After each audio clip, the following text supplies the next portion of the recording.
Hello everyone, we are from Group 8 and we are going to present about understanding Old English. There are several subtopics that we will discuss. The first one is spelling and sounds in the Old English. Second, the vocabulary of Old English. Third, Old English synthetic language. Fourth, case, gender, and number. And last, Old English verbs. Greetings everyone. My name is Abdika Tasli Amrullah. My student number is 053. In this presentation, I would like to deliver the explanation about spelling and sound in Old English. The point that we need to understand is by knowing the pronunciation of Old English, it will help to figure out the meaning of particular Old English words. An Old English word may seem unfamiliar, but it may have the same sound that is as familiar as its equivalent in the modern English version. The example, there is an Old English word, Anglican. The clue of its meaning will be figured out by analyzing how to pronounce the word as it was in the Anglo-Saxon period.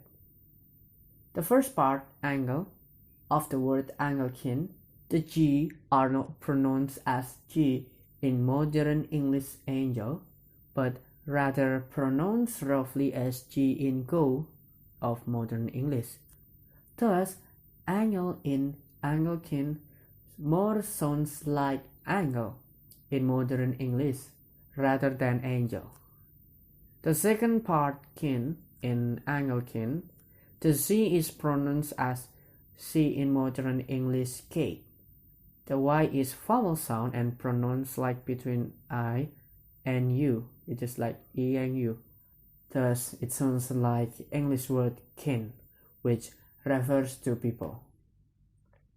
Considering the historical background, one of the earliest tribes that settled in Britain was the English, and the name of England itself is derived from English. Thus, it is reasonable to say that the word angle in Anglican refers to the English. The second word kin refers to familiar English word kin that refers to people.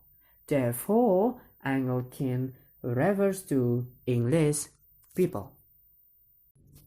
By identifying the pronunciation, learning how to pronounce an Old English word, it may give clue in figuring out the meaning of the word.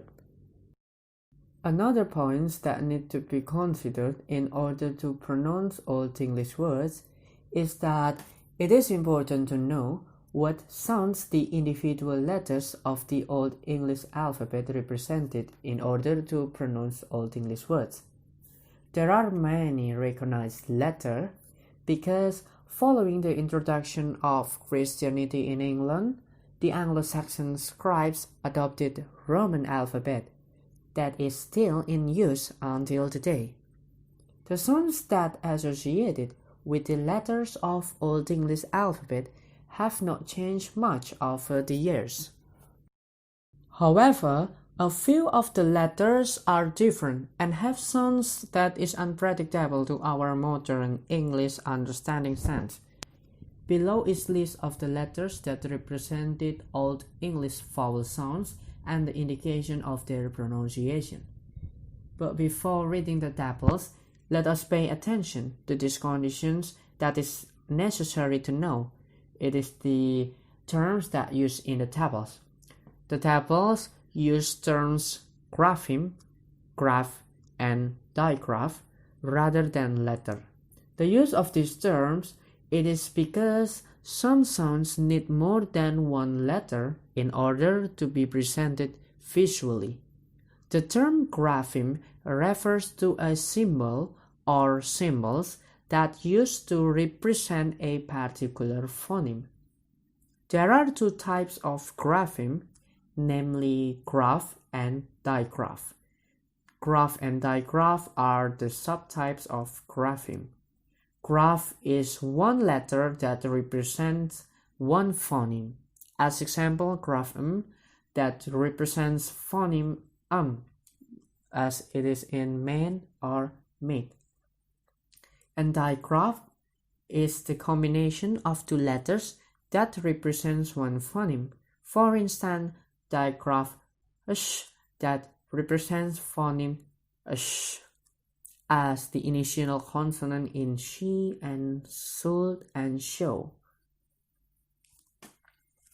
And the next that is also necessary to know is the horizontal lines above grapheme, which use as an aid in order to indicate the vowel length in the pronunciation. However, it is not used in the Anglo-Saxon scribes. It is macrons. That is all from my explanation about spelling and sound in Old English.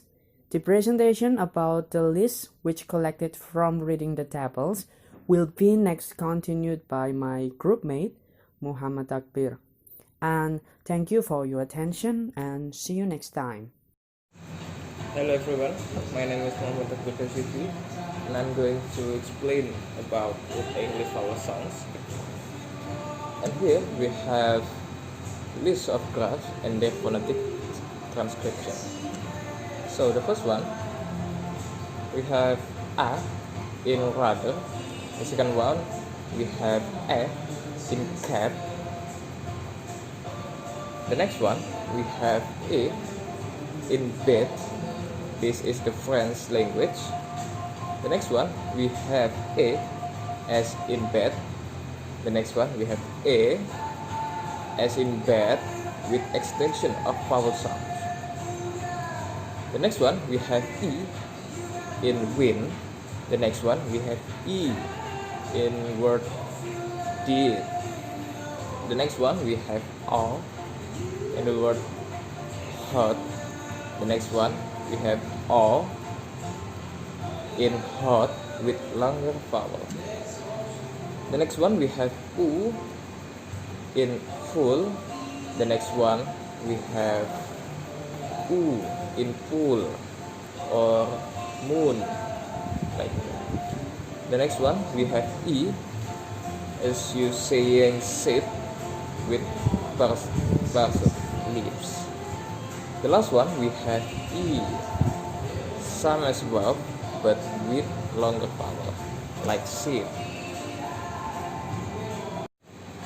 So as you can see in the list of graphs and their phonetic transcription on Old English vowel sounds that I've mentioned before, you will notice that many of the vowel sounds are similar to modern English.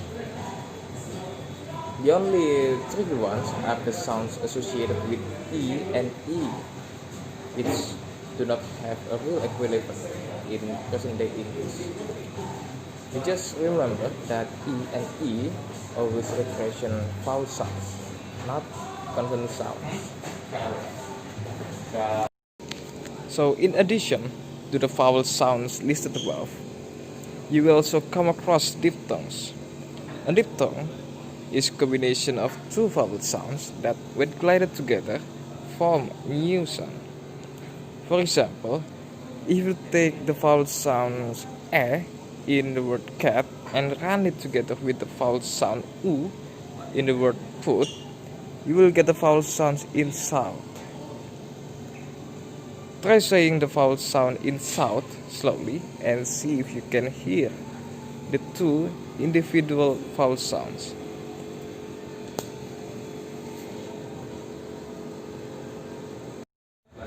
In the next one, I will explain about the graphemes that represent diphthongs in Old English.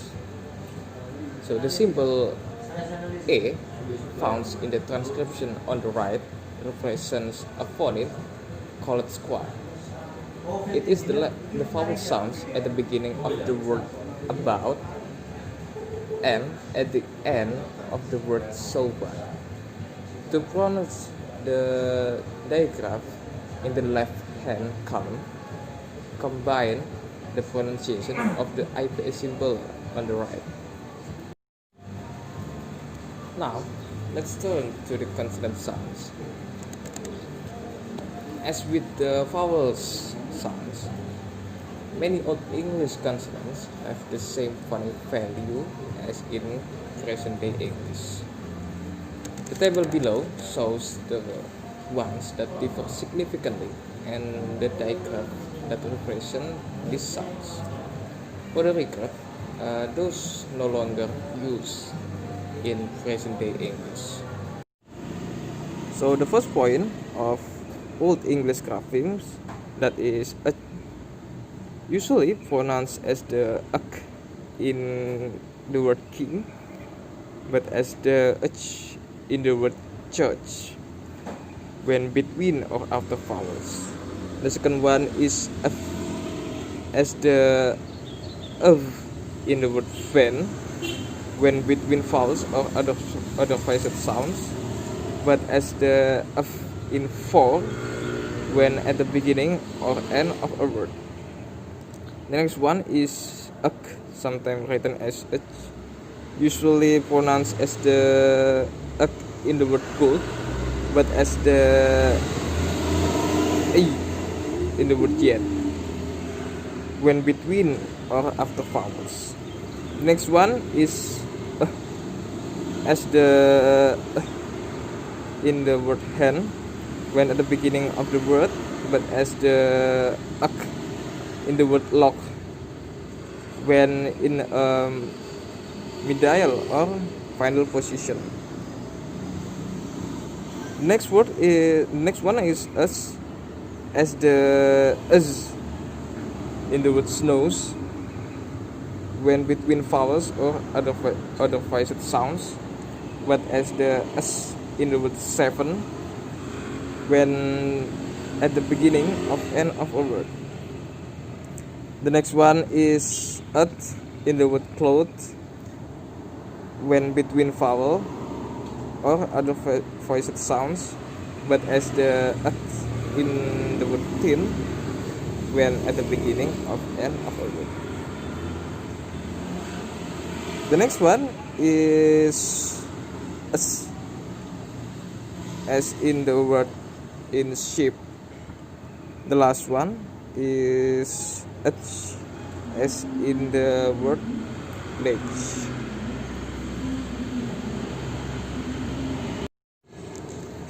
So from the explanation, we can conclude that Old English made us of some letters that we no longer have in present day English.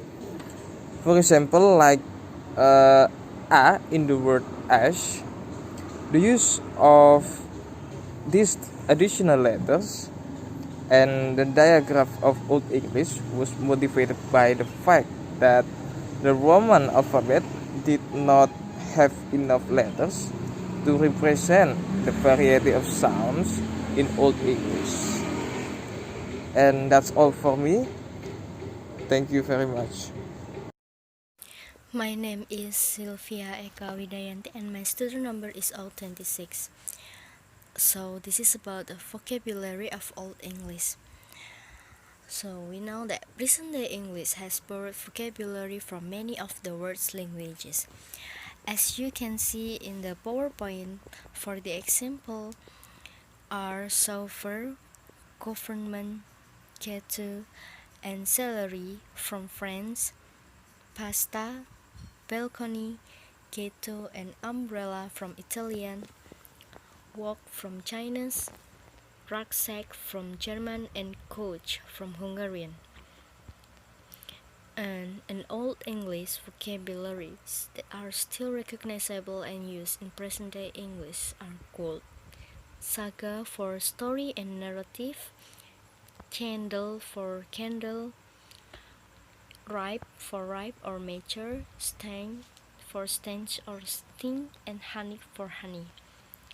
Old English contained far fewer borrowed words and was made up for predominantly Germanic vocabulary. And Old English made great use of compounding, that is, putting two or more words together to form a new word. Hello, my name is Eko Prasetyo and I'm going to explain about Old English, a synthetic language. Old English is a synthetic or inflectional language in which the primary means of conveying the grammatical function of a word is by adding an ending to it or inflection. For example, short Oswin Sigbert. The phoneme X is the inflection of the subject, while the phoneme Z is the inflection of the object. In present-day English, this line is incorrect because of the grammatical order, but in Old English, order is not important because we know that the subject is Oswin and Sigbert as the object, as indicated in the phoneme X and Z. On the other hand, present-day English is an analytic or isolating language, wherein the grammatical function of the word and phrases in a sentence is indicated by the order in which they appear. For instance, Oswin shot Sigbert. The subject in the sentence is Oswin, while Sigbert is the object. If we reverse this line, let's say Sigbert shot Oswin, the meaning is changed. Sigbert is the subject while Oswin is the object. So, in present day English, grammatical order matters. Hello, my name is Ernest Rinade Rahma, and my student number is 1218112333028. And I will present about case, gender, and number in the Old English. The first subtopic that I will discuss is case. In the Old English, the grammatical function of nouns was indicated by an inflection on the noun in question. There are several terms used in discussing grammatical structure in the Old English. The first one is inflections on nouns, which is called case endings, and then subject is called nominative case, and then direct object is called accusative case. Let's take a look at this example. Se Vita hilft Thorne Bodan, or translated in modern English is the wise man helps the messenger. In this sentence, the word Vita is nominative case, and the inflection a is a nominative case ending or nominative inflection. Bodan is accusative case, and the inflection an is an accusative case ending or accusative inflection. And then the is the determiner in nominative form, and vorne is the determiner in accusative form. In the Old English, the meaning remains the same even if the words are altered. Let's take a look at this example. Vorne Bodan hilft se Vita. Although the structure is altered, the meaning remains the same. The wise man helps the messenger. Next, I will discuss the gender in the Old English. Old English had three genders. The first one is masculine, and then second feminine, and third neuter. Let's take a look at these examples. There are two sentences. The first one, Se Knappa wurde verlaftigen, or translated in modern English, is the servant loved the mistress. And then second, Seo laftige wurde vorne knappen, or translated in modern English, is the mistress loved the servant. Laftige changes according to the position, whether it is the subject or the object in the sentence. And then the word laftige is feminine, therefore it follows a feminine determiner, seo, if it is subject, and va, if it is object.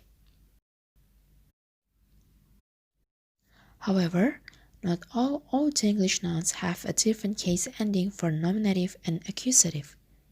Let's take a look at the example below. Say Kning hilft vorne Adeling, or translated in modern English is the king helps the prince. And then the next sentence is Vorne Kning hilft se Adeling, or translated in modern English is the prince helps the king. The word kning and edling have the same form as both nominative and accusative. First, we must rely on the determiner to know whether it is accusative or nominative. Next, I will discuss about genitive case. Genitive case indicates possession. Specific genitive inflection s on a noun is needed to make a noun possessive. The determiner is also in the genitive form. Let's take a look at the example I found in Wikipedia. Pes minus Hund, or translated in modern English is the man's dog. The inflection s is added to the noun man. It is preceded by a genitive form of the determiner pes. And then in Old English there is also dative case. Dative case indicates indirect object. For example, ich zählte ihre Fahne bald, or translated in modern English is I gave her the ball. The word here or her is the dative case or indirect object of the sentence. Next, I will present about number in Old English. The form of word used depends on whether it is singular or plural. The singular or plural inflection used depends on the case and the gender of the word in question. For example, let's take a look at these two sentences. So laftige lufode fane kning, or translated in modern English, the mistress loved the king. And then, second sentence, so laftige lufode fa kningas, the mistress loved the kings. Hello everyone, my name is Alexi Waide Putra. My student number is 12181123351. I'm going to continue the presentation. The topic that I cover is about Old English verb inflections, in which it also includes present-day English weak and strong verbs. While Old English nouns were used to mark case, number, and gender, Old English verbs, on the other hand, inflect to mark person and tense. Similar to the notion of present-day English, which inflects its verbs depending on the subject. For example, if the subject is third-person singular, then the verb should be added with the suffix s. For example, in a sentence, she walks or he sings. This notion can be traced back to Old English era, as the three examples that I have provided. As you can see, the verbs were heavily influenced by Germanic words. Let's take a look at the first example. Ich singe, or in present-day English known as I sing. And then the second, thou singest, or in present-day English known as you sing. And the third example, heu singen, or in present-day English known as she sings. As you can see, the three words are distinct to one another based on the subject.